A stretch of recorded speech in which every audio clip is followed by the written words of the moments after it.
Hello' students, welcome to my YouTube channel. মই আজি তোমালোকক পঢ়াবলৈ গৈ আছোঁ ক্ৰিয়াপদ সম্পৰ্কে। প্ৰথমে জানো আহা ক্ৰিয়াপদনো কাক বোলে। উত্তৰ: যি পদে কোনো কাৰ্য সম্পাদন কৰা বা নকৰা বুজায় তাক ক্ৰিয়াপদ বোলে। ইয়াত কি কৈছে চোৱা, যি পদে কোনো কাৰ্য কি সম্পাদন কৰা বা নকৰা বুজায়। এতিয়া এটা উদাহৰণ ইয়াত দিয়া আছে চোৱা, সি ভাত খালে। ইয়াত কি সি ভাত খালে, এইটো এটা কাৰ্য সম্পাদন হৈছে। ইয়াত সি ভাত খালে, খোৱা কাৰ্যটো কি হৈছে সম্পাদন হৈছে। চ' এইটো হ'ল ক্ৰিয়াপদৰ এটা উদাহৰণ। আৰু এই ক্ৰিয়াপদ আছে দুই প্ৰকাৰৰ। প্ৰথমটো হ'ল সমাপিকা আৰু তাৰপিছতটো হ'ল অসমাপিকা। এতিয়া চাওঁ আহা যে সমাপিকা ক্ৰিয়ানো কাক বোলে।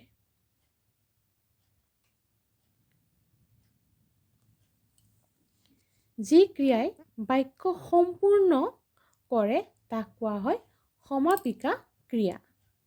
যি ক্ৰিয়াই কি কৰে বাক্য এটা সম্পূৰ্ণ কৰে তাক কোৱা হয় সমাপিকা ক্ৰিয়া। উদাহৰণটো চোৱা, তেওঁ ঘৰলৈ যাব। ইয়াত কি ইয়াত বাক্যটো সম্পূৰ্ণ হৈছে। তেওঁ ক'ত যাব? তেওঁ ঘৰলৈ যাব। তেওঁ বজাৰ বা বেলেগ ঠাইত ক'তো নাযায়, ক'ত যাব? ঘৰলৈ যাব। ইয়াত এটা কাৰ্য সম্পাদন হৈছে। ৰামে ভাত খাইছে। ৰামে কি খাইছে? ৰামে ভাত খাইছে। চ' এয়া আছিল সমাপিকা ক্ৰিয়াৰ উদাহৰণ। তাৰপিছতটো হ'ল অসমাপিকা ক্ৰিয়া। অসমাপিকা ক্ৰিয়ানো কি চাওঁ আহা। যি ক্ৰিয়াৰ বাক্য অসম্পূৰ্ণ হৈ থাকে সেই ক্ৰিয়াক অসমাপিকা ক্ৰিয়া বোলে।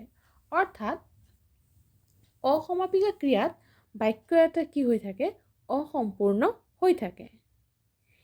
এই উদাহৰণটো চালে তোমালোকে গম পাবা। তেওঁ বিদ্যালয়ৰ পৰা আহি খেলিবলৈ গ'ল। ইয়াত বাক্যটো কিন্তু সম্পূৰ্ণ হোৱা নাই। তেওঁ বিদ্যালয়ৰ পৰা আহি খেলিবলৈ গ'ল। এতিয়া খেলিবলৈ যে গ'ল, কেতিয়া আহিব ইয়াত কিন্তু কোৱা হোৱা নাই। চ' বাক্যটো সম্পূৰ্ণ হোৱা নাই। তাৰপিছত চোৱা, মই মুখ হাত ধুই কিতাপ পঢ়িম। মুখ হাত ধুই কিতাপ পঢ়িম। কিমান সময় পঢ়িম, কেতিয়া পঢ়িম, কোনো সময় অৰ্থাৎ কেতিয়া পঢ়া শেষ একো বুজোৱা নাই। চ' এই বাক্যটো হ'ল অসম্পূৰ্ণ বাক্য। চ' এয়া আছিল ক্ৰিয়াপদৰ সংজ্ঞা আৰু ইয়াৰ প্ৰকাৰসমূহ। আজিৰ এই ভিডিঅ'টো ইমানলৈ।